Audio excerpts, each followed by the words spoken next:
And this is how you get your mother-in-law back for life.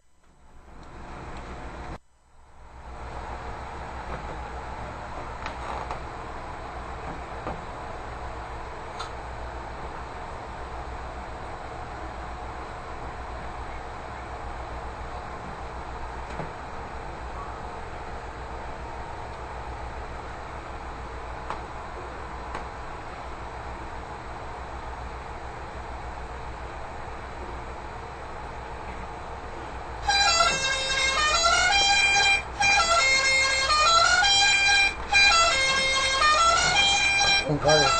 Carter! Clark!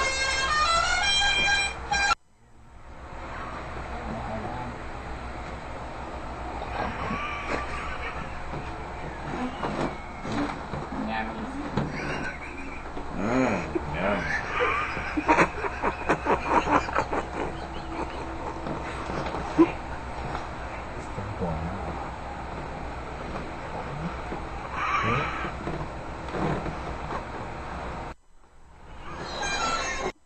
Seriously, think if a tornado came through, she would not wake up, man. Didn't move.